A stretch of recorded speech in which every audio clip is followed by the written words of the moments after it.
There's a lot of different directions that you can go with your background. Just a couple samples or examples here.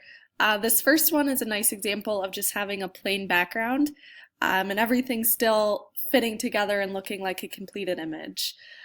So this has just the white background.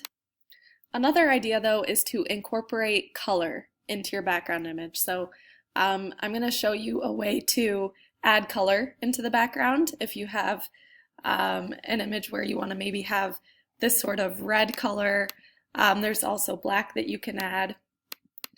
I would also think about maybe adding a texture. So this image has a nice texture added.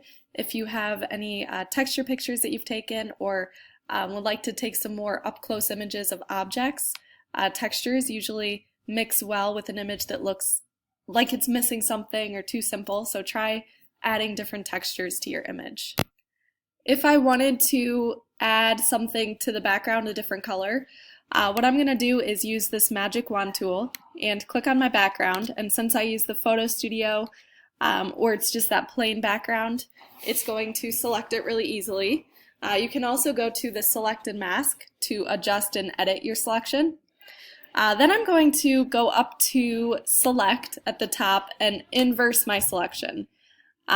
That way I can add a mask, which is in the bottom right hand corner. It's the little square with the circle in it, and that gets rid of my background. So now I have just that plain background, and I can add a new layer onto my image. So I have this new layer, and I'm going to drag that to the very back, and then using my paint bucket tool I can simply pick a color that I want for my background and add that in my image.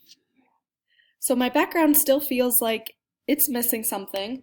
If you were to draw some sort of symbols in the background, that would be a great idea. But texture definitely works well for this. So I'm going to go ahead to File and then Place Linked and find a texture picture that I can use. And then I'm going to hit Place, and I'm going to go to where it says Normal and try Multiply. A lot of these settings will do different things, but this is one way to again incorporate background into your image. Another idea is to place a different image in the background without having it as a texture.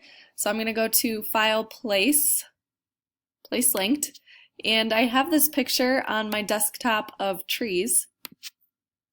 And if I place those into the background, just hold down Shift when you adjust the size so the proportions don't change. You can place your cutout into a different background, so that's another idea.